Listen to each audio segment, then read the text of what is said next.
Alright, so we're going to start out with 3.1, displaying relationships, talking about scatterplots and correlation. So first off, we're going to start about our scatterplots, alright? So with scatterplots, what we're going to talk about is the explanatory factor and the response factor, okay?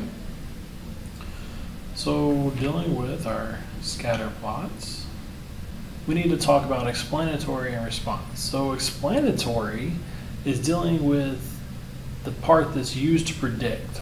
Response, of course, is the outcome. What you need to understand is when you're doing a scatter plot, the explanatory variable is going to be on the x-axis, so explanatory, and your response is going to be on your y.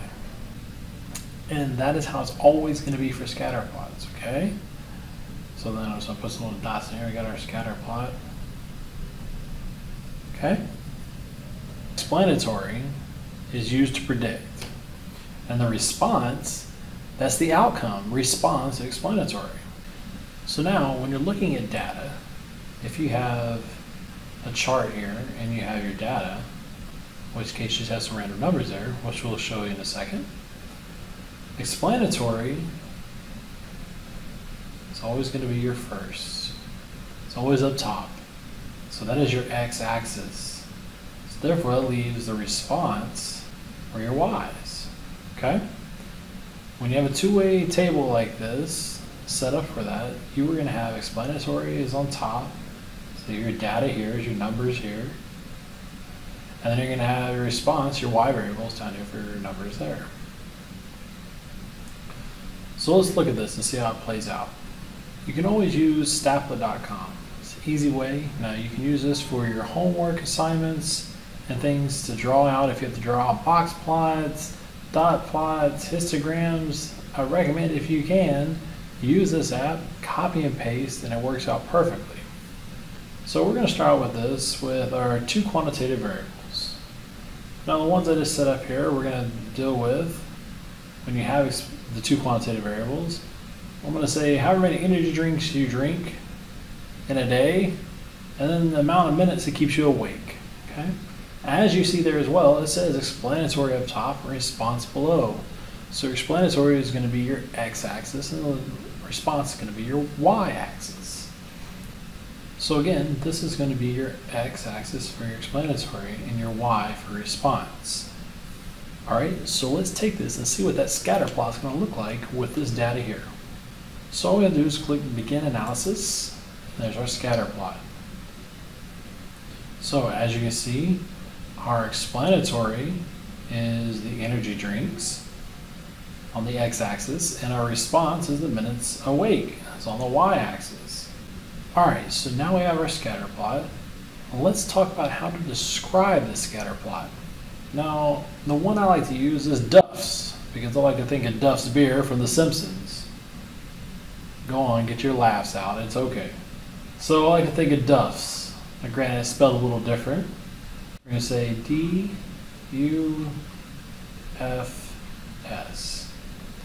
So with Duff's, D is your direction, U is your unusual features, F is form, and S is going to be your strength. So dealing with direction, you're simply going to look at one of three things. You either have a positive direction, a negative direction, or none. It's so scattered you can't even get a direction out of it. Unusual features is talking about your outliers. Your form, you're looking at whether it's linear or non-linear. That's all you need to worry about, linear. And S, your strength, you're simply going to say weak, moderate, or strong. Now, if you're wanting to go in between, shall we say, moderate and weak, or moderate and strong, you want to make moderate have an ly on it. So you'd like to use moderately, okay? So use an ly. So all this you'll see in your big ideas as well. So now we're going to go into trying to describe this guy in the scatter plot that we have right here. Alright, so let's start off with our Duff's with D on direction. So this one may look kind of hard to kind of tell as far as what direction we're looking at. So with that, we can simply come back here to our scatter plot in Scatterplots.com. And let's go down to calculate least squares regression line. Now we don't need that equation right now, but we'll kind of draw a line for us to kind of show us how it's played out. So we come back over our scatter plot. As you can see, it looks like we have a fairly positive direction. It's almost none, it's almost kind of flat, but it's from this it looks fairly positive.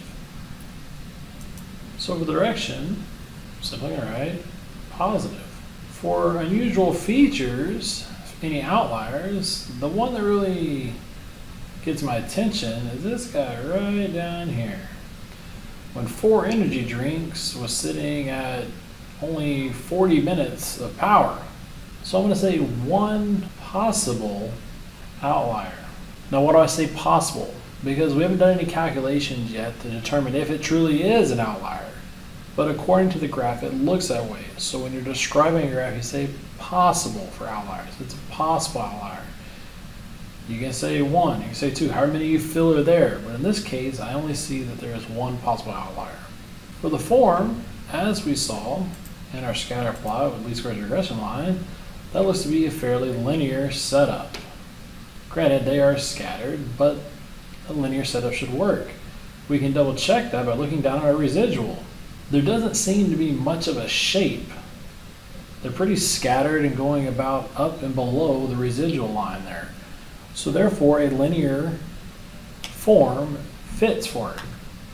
So we're going to say linear for form. Now we're going to talk about strength. So dealing with our strength.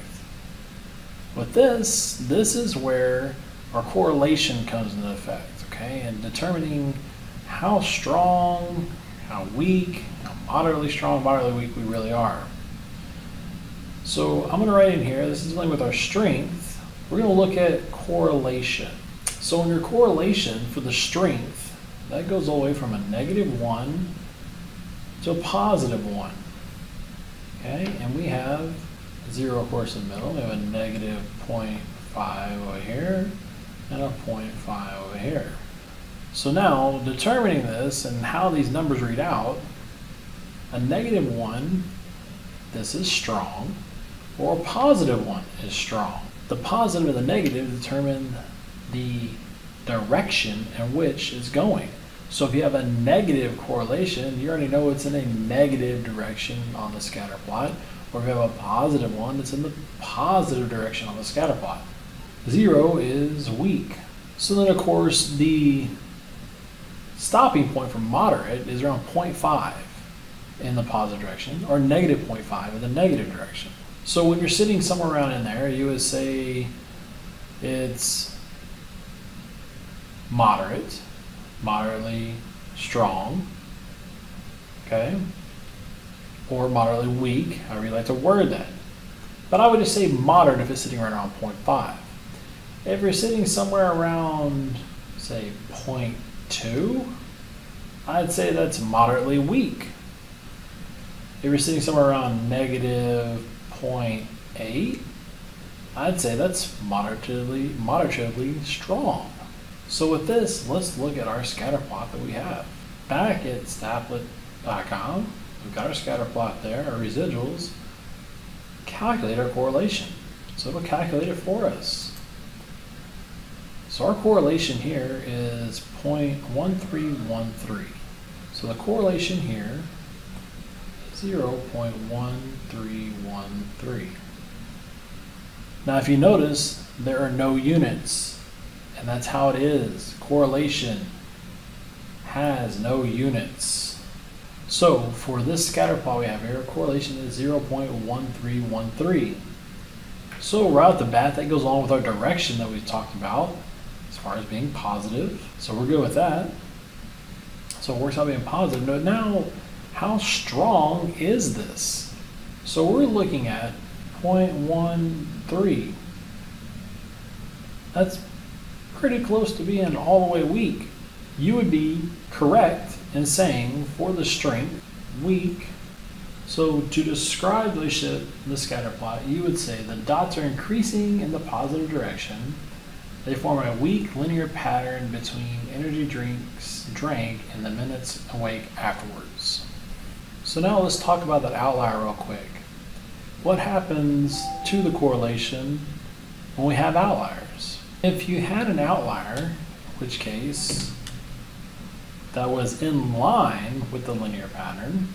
So if we had an outlier that was in line way down here, let's say they went over to 20 energy drinks in a day, and let's say that was right there in line with least squares regression line, right? In line with the pattern that was being formed there. Therefore, then the strength would increase. So our outliers in pattern strengthen our correlation. And then what happens if we have an outlier that's, say, way up there, 300 minutes awake afterwards? Well, in that case, because it's outside of the pattern altogether, it's going to weaken the correlation. So outliers out of the pattern weaken correlation.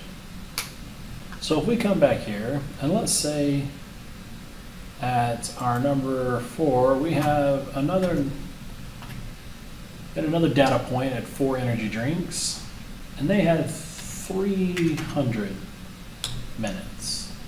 So there's our data point at 4 energy drinks and 300 minutes. What happens to correlation? Correlation changed completely. We were at a positive 0.1313, but now we're at a negative 0.0569. So now we have a negative slope of our direction, and it's even weaker. If we were to do our least squares regression line, now it's made it even weaker because it's pulled this tail up. This data point was over here, so it pulled that end tail this way. Now let's redo it and do one that's in line. Okay, so let's see if we have 20 energy drinks in a day, and that only gives us 160 minutes awake afterwards. So there's our scatter plot for that, and here's our outlier way out over here. What's having our correlation? So now our correlation jumped up to 0.3108. So it nearly tripled our correlation. So now we're going from weak to we're getting a little bit closer to moderate, okay? I would say that's more of a moderatively weak setup, but it's away from being weak, so it's a little bit stronger. The last thing that you need to take away from this on correlation is that correlation does not equal causation. Correlation does not equal causation. So if correlation does not equal causation, what that's meaning is just because two things are correlated together does not mean one of those causes the other. So therefore, like what we did with our energy drinks and minutes awake, just because we did a correlation between the two, it does not mean that the energy drinks are actually causing you to stay awake. Now yes, that could be true, but not necessarily just because of our correlation. Alright guys, hopefully you learned a little bit today, and I'll see you next time.